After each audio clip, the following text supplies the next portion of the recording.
I also wanted to think about the role specifically of someone like Khenpo Jigme Phuntsok in reaching out to and sort of touching an audience among the Chinese. I had the good fortune to hear him teach when he was here in New York City in 1993 and have followed the growth of your institution, La Rongar,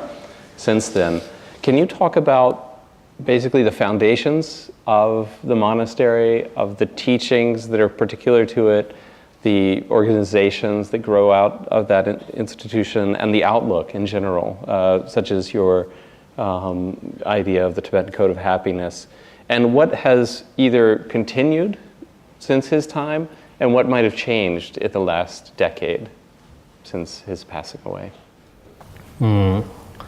20年以前呢，应该是1993年，在那个时候呢，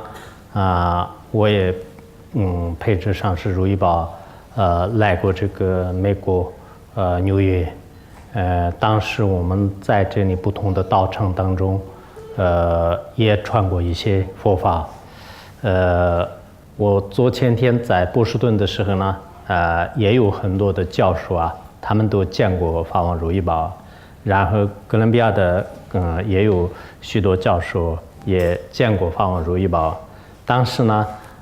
我是很年轻，就每天都是拉着背包，就是在跟着后面，所以呢，也不是特别清楚。但是呢，现在听到他们，就很多人是确实也是对藏传佛教的这种信心和藏传佛教的重视呢，并不是一天两天的。20年前，他们依然呢，做这方面的研究，很重视，很关心。那么20年以后呢，他们还是研究这样。所以我个人而言，就是绝对是他们的这种学术精神呢，应该就是值得非常的这个可嘉的。还有一点呢，就是20年之前呢。其实我们当时来到这个纽约的时候呢，我们这里纽约呢也是在建了一个这个拉荣显密中心拉荣显密中心。后来的话呢，那么就是以不同的地方啊，就是包括现在呢，就是我们这个美国啊，就是有很多的这个显密中心和菩提这个学会中心的这个法呢，一直延伸到这个现在。我觉得是在这边呢，就是今天也是很多知识分子，就是来自可能不同的这个中心。然后我们这个拉荣的话呢，就是在原来就是法王如意宝到这里来的时候呢，当时我记得在纽约的这个世界报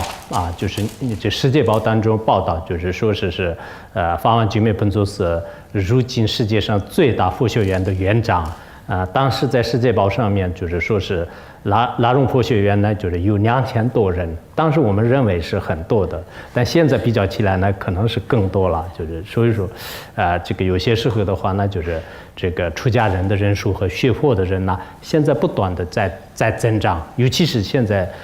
这个中国啊，就是很多人就是没有这个信仰。现在呢，就是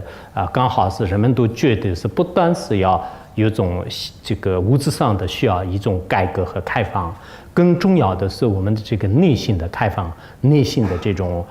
这个满足和充实，这个是很重要的。因此像20多年前到了美国的时候呢，美国的当时的经济状况呢，就是应该说是非常不错的。但是到了最后的时候，人们都觉得在从这个经济和物质上真正要找到就是永恒的快乐是非常困难的。后来呢，很多人就是不断的寻找心灵的这种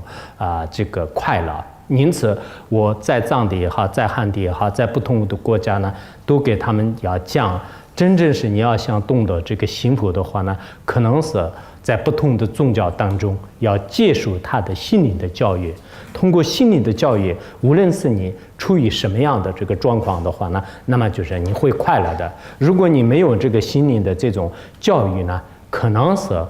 一段时间你会快乐，比如说有些人